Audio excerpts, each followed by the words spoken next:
Welcome to Trouble Light. I'm here to spend about 5 minutes with you to tell you about something that happened to me when I was probably 9 years old, maybe something along those lines. It just so happened that I went to a grade school in those years, to be perfectly honest, and I used to have my hair cut by my mother.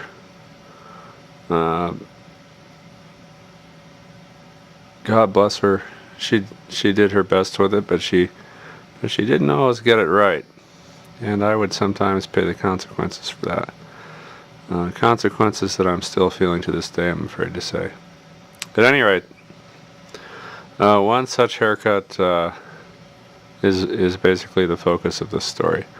It's about 7 o'clock at night. We got into the familiar argument of your hair is too long. Bear in mind this is probably 1965, so hair length was just starting to become an issue. So we got into the normal thing: your hair is too long, you need to cut your hair. And I had all these wretched memories of previous haircuts, so it was not only was I sort of basically afraid of what might happen, but I was feeling increasingly uncool by having short hair in those years. At any rate, it ended up being more or less shaping up as a run-of-the-mill haircut. My mom was in the habit of talking to my father as she cut my hair, oftentimes. In this case, she was talking, and the discussion became somewhat animated. Not an argument, just an animated discussion, I would say. And the electric shears got away from her, and just for an instant, but just enough time to shave a bald spot on my head.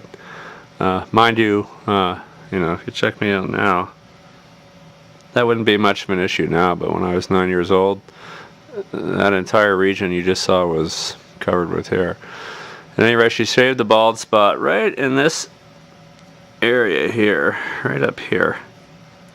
And it was like a drastically asymmetrical receding hairline kind of thing.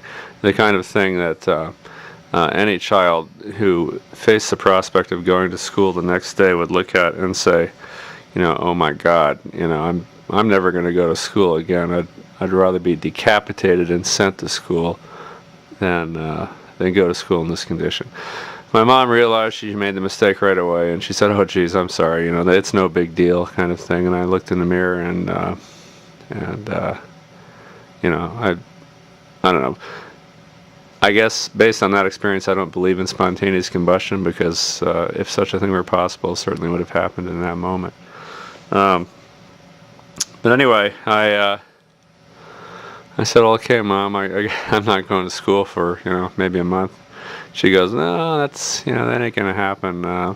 We'll get you fixed up though, don't worry." So she went, disappeared into her bathroom, and came out with what I think must have been maybe an eyeliner pencil, which is really, really weird, because I don't think she wore a stitch of eyeliner in her life to this day. I think that's probably true.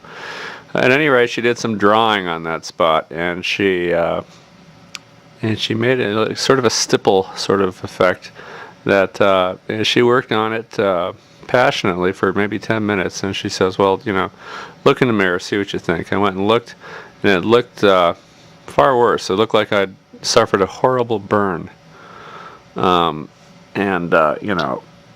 What a stigma to be injured when you're 9 years old. Well, just a horrible thing to have to confront with your classmates. So I said, "Well, this ain't gonna fly. Nobody's gonna look at that and say, 'Oh, look, that he just got a little shorter hair there.'" But she and my dad were adamant about the idea that it wasn't going to be an issue. And of course, I went to school, walked in the classroom, and a hush fell over the room. And They were wrong, I was right, and I've never been the same since. Catch you next time.